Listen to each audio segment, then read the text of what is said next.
Good morning बच्चों। कैसे हैं सभी।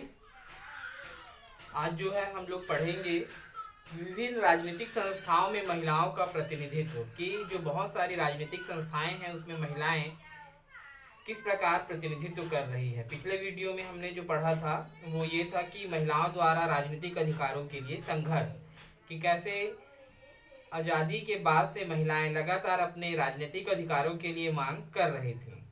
ठीक है, चलिए पढ़ते हैं विभिन्न संस्थाओं में महिलाओं के द्वारा राजनीतिक प्रतिनिधित्व।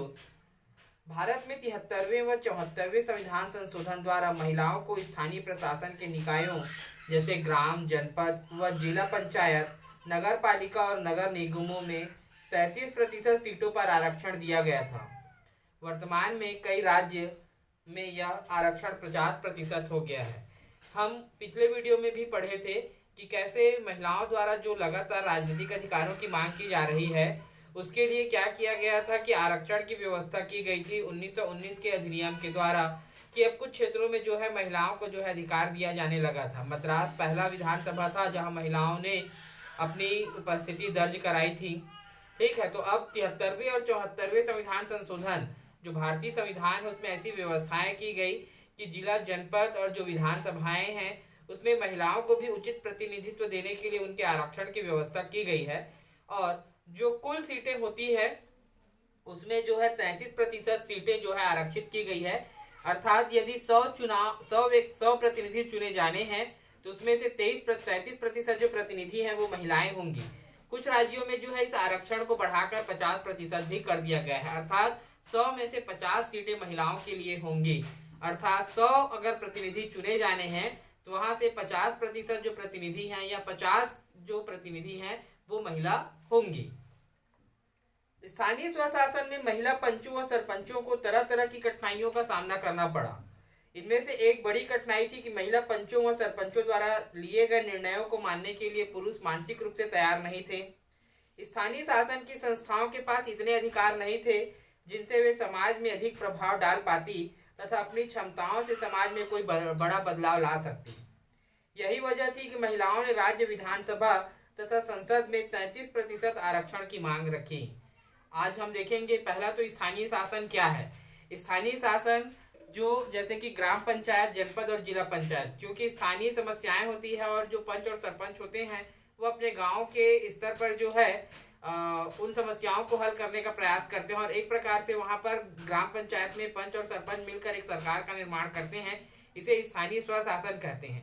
प्रारंभिक समय में जब आज देखते हैं कि बहुत सारे क्षेत्रों में जो है महिलाएं पंच, जिला पंचायत सदस्य, जिला पंचायत अध्यक्ष के रूप में कार्य कर रही है और बहुत सारे ग्राम पंचायतों में महिलाएं जो है सरपंच का भार अपने कंधों पर ले करके अपने गांव का विकास कर रही है।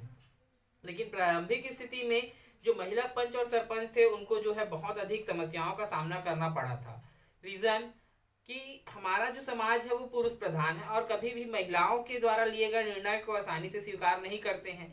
वैसे ही जब गांव की सरपंच कोई महिला है और वो कोई निर्णय लेती है तो जो पुरुष वर्ग था वो आसानी से उस चीजों को स्वीकार करने के लिए तैयार नहीं था।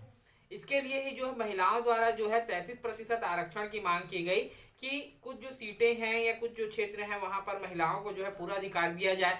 अब चूंकि ये प्रशासनिक अमला होगा और जो भी महिला होंगी वो प्रशासनिक अधिकारी के रूप में कार्य करेंगी तो उनकी बातों को मानना भी अनिवार्य हो जाएगा।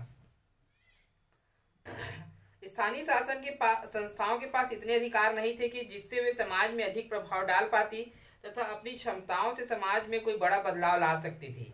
यही वजह थी कि महिलाओं ने राज्य विधानसभा तथा संसद में 33% आरक्षण की मांग की। ठीक है, अब जो महिला पंच और सरपंच उनके पास स्थानीय शासन में इतने अधिकार नहीं होते थे कि वे कोई बड़ा निर्णय लेकर के समाज में बदलाव ला सके।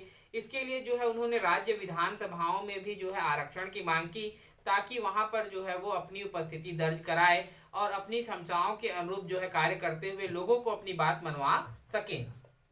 संविधान के 81वें संविधान संशोधन द्वारा महिलाओं के लिए संसद में 33% आरक्षण के विधेयक को प्रस्ताव किया गया।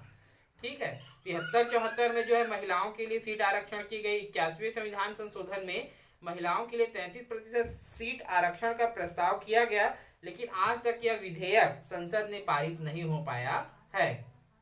सभी राजनीतिक दल 33% आरक्षण के सिद्धांत पर सहमत हैं, परंतु विभिन्न कारणों से राजनीतिक दलों में इस विधेयक के स्वरूप पर सहमति नहीं बन पा रही है। क्यों? क्योंकि आज भी जो पुरुष वर्ग है वो अपना पद किसी महिला के लिए छोड़ने को तैयार नहीं है।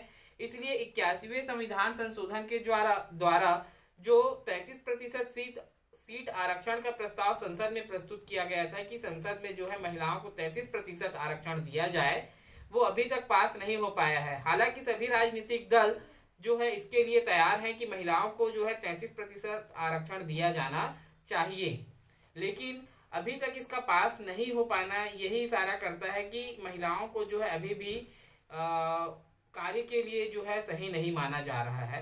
पर ऐसी कोई बात नहीं है, आज महिलाएं जो है बराबर का भागीदारी निभा रही है और राजनीतिक क्षेत्र में आज हम देखें तो बहुत सारी महिलाएं जो है उच्च स्थान पर आसीन है। आपकी बुक में जो है लोकसभा की जो सीटें हैं उसमें महिलाओं की भागीदारी को इंगित करते हुए दिखाया गया है।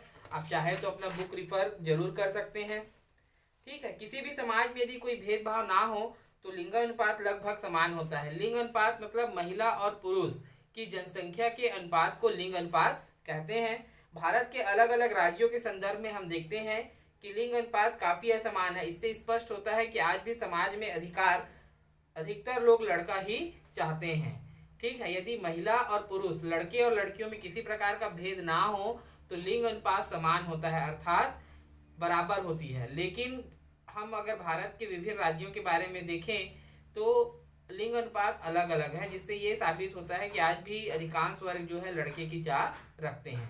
तो बच्चों, ये था महिलाओं के द्वारा जो है राजनीतिक अधिकार के संदर्भ में कि कैसे किन किन संस्थाओं में जो है अपना राजनीतिक अधिकार जो है और प्रतिनिधित्व कर रही है। कोई भी डाउट होगा तो जरूर पूछेंगे। Thank you.